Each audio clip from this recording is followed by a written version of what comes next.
Someone asked me recently, he said, "Why do I feel so worried all the time?" I replied, "You feel worried because you are not living your own life. You are living somebody else's life."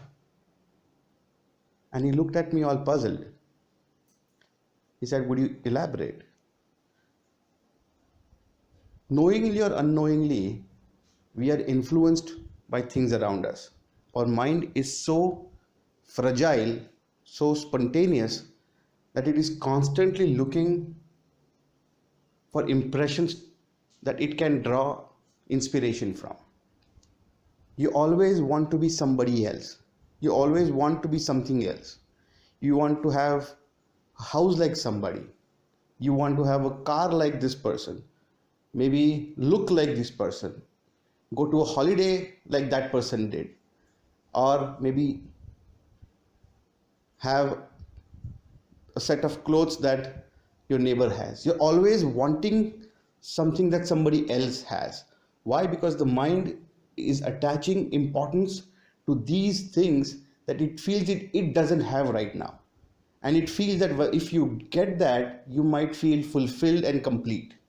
So it is constantly looking at objects that some other person has, trying to get it for your own self.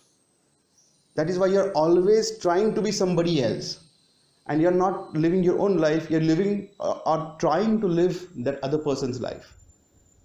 That is why you are miserable all the time and worried, because we are worried maybe we might not get it, and chances are we might not. You're not happy being you.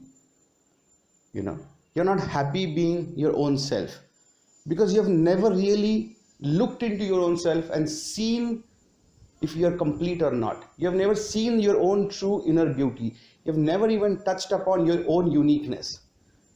Your mind is so outward bound that it is looking constantly at trying to get something from somewhere to make your own self complete, without ever looking inside and knowing that you're already complete, that you're already fulfilled, that you're already perfect. You don't have to get somebody something and live this borrowed life. You need to start living your own life. Be happy in yourself. Be happy in what you have. Be content in being you. Every other animal, I always give the example of animals because that's how even Vedas have done, or Upanishads have done. They've given examples of other life forms on the planet to elaborate a particular point. Look at a cat in your house. A cat lives its full life. It goes about its cat-like business, does its catty things, and is happy being a cat. You know why she's happy being a cat? Because she's not trying to be a dog. She's not trying to bark or wag its tail. And similarly, a dog is living a complete dog's life because it is completely happy being a dog. It's not trying to be a parrot. Every other life form on this planet is happy and content in being who they are. That is why they are able to live a complete fulfilled life. You never see a cat complain about being a cat, or a dog being unhappy being a dog, or a horse trying to be a cow and moo like it. Why? Because they don't want to do that. They're happy being their own self. We, on the other hand, are constantly trying to be somebody else.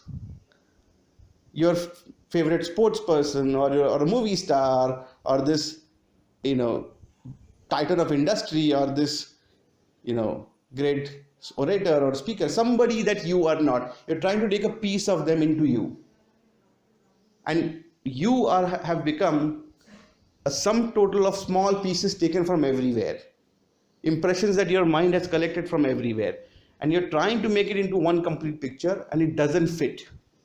That is why you're always worried. You're overwhelmed because you're trying to live up to somebody else, to become somebody else. Stop doing that, and you will stop being worried. Start being you. The day you decide to be you, you will never feel worried again. because you will realize that you are already very beautiful.